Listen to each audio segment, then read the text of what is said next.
Hi Warriors, this is Jalen, my legal warrior, and today's segment is going to be about what qualifies a child custody evaluator as an expert.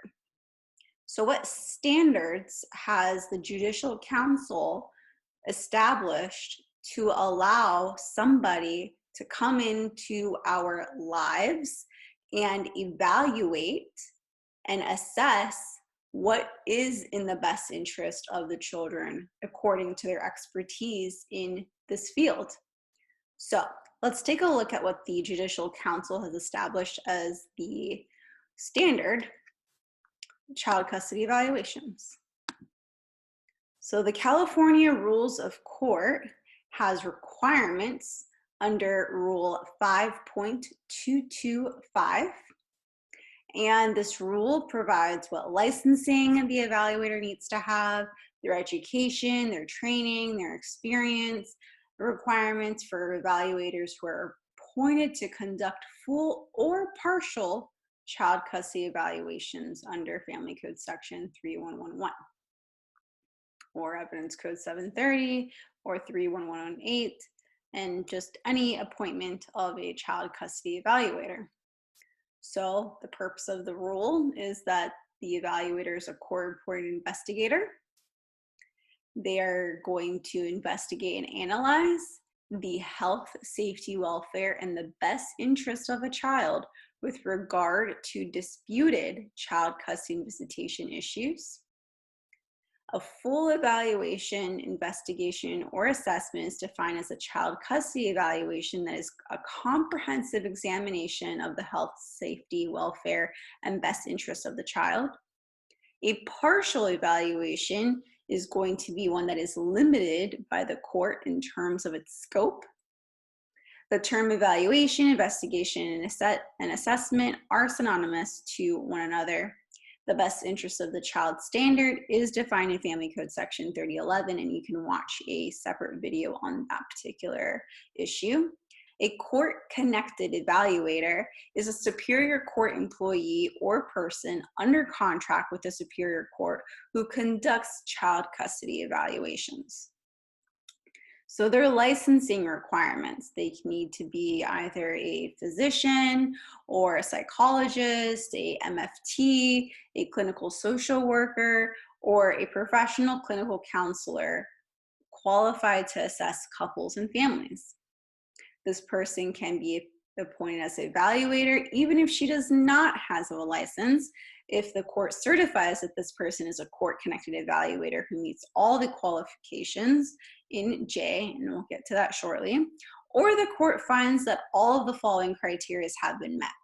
There's no licensed or certified evaluators who are willing and available within a reasonable period of time to perform a child custody evaluation. The parties stipulate to this person, and the court approves this person. So if we go to somebody who is a court-connected evaluator and they meet the qualifications in J, this is somebody who's completed at least 20 of the 40 hours of education and training.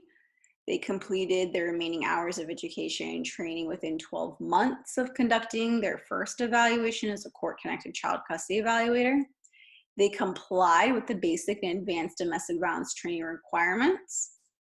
They comply with the experience requirements and is supervised by a court-connected child custody evaluator who already meets the requirements in that rule. So the education and training requirements, the evaluator must complete 40 hours in education and training, which includes all of the following topics, including domestic violence issues, mandatory reporting requirements, how do they have to give a testimony if they're required to, how to assess a parenting capacity and construct an effective parenting plan. There is a lot. There's 21 here that they must actually have training on in order for them to qualify as a child custody evaluator.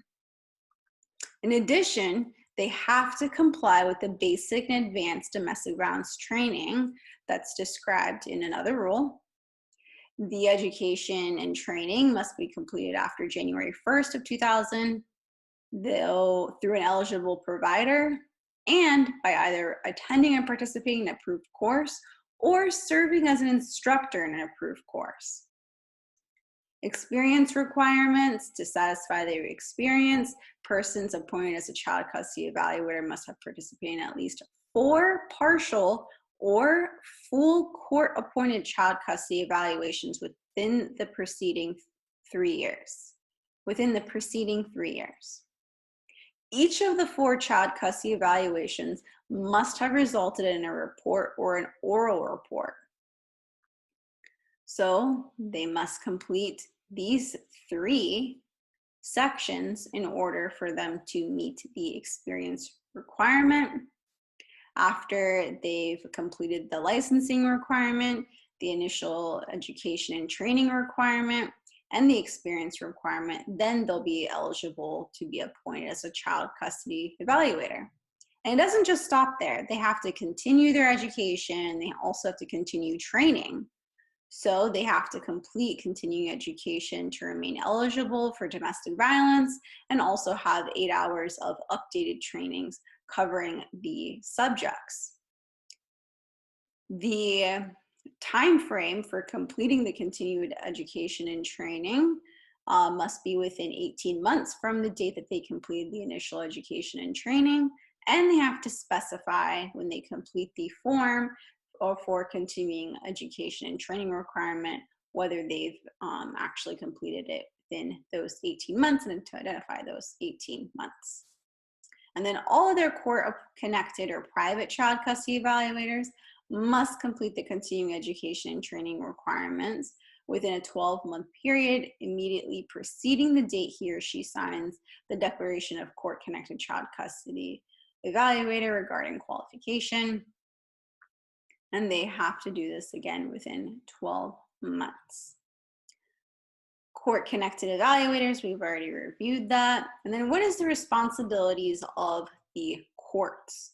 Well, they have to develop a local court rule, so provide an acceptance of and a response to complaints about evaluator, establish a process for informing the public about how to find a qualified evaluator in their jurisdiction.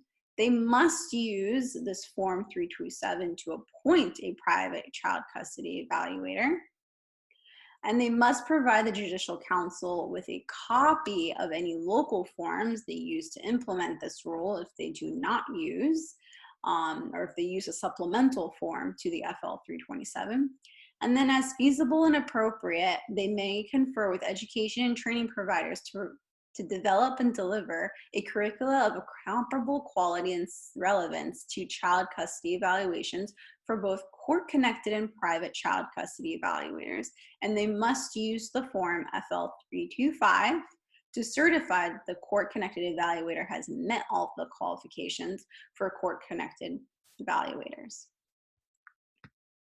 And then the child custody evaluator, they have to submit to the court a declaration indicating their compliance. At the beginning of the evaluation, they have to inform each adult of the purpose, nature, and method of the evaluation, provide what their education, experience, and training is. They must interview, assess, and test procedures that are consistent with generally accepted clinical, forensic, scientific, diagnostic, or medical standards, have a license in good standing if licensed at the time of appointment, be knowledgeable about relevant resources and providers, and before undertaking the evaluation or the first practical moment, inform the court counsel and parties of possible or actual multiple roles or conflicts of interest. They can use their interns if they meet any of these requirements. The education and training providers are eligible providers that are included with the Judicial Council, and you could read more about that here. And then the program approval is required, so the Judicial Council staff must in fact approve the education and training in order for them to be eligible to be a child custody evaluator.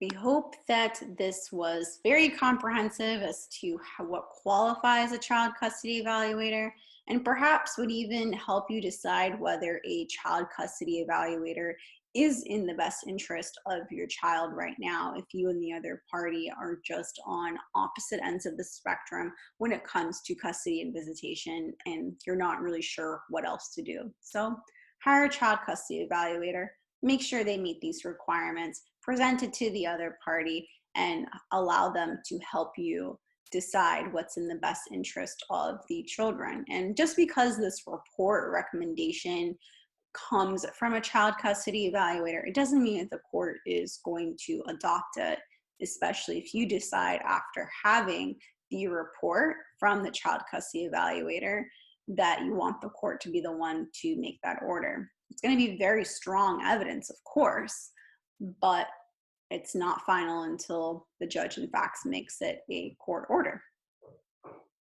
If you found this video helpful, please give it a thumbs up, and also please share our content because you never know who might actually need this, especially during COVID-19, especially when there's so much information out there and so much inadequate information out there, and we strive to provide quality information for our viewership. Thank you, warriors, and we hope that you continue to remain safe.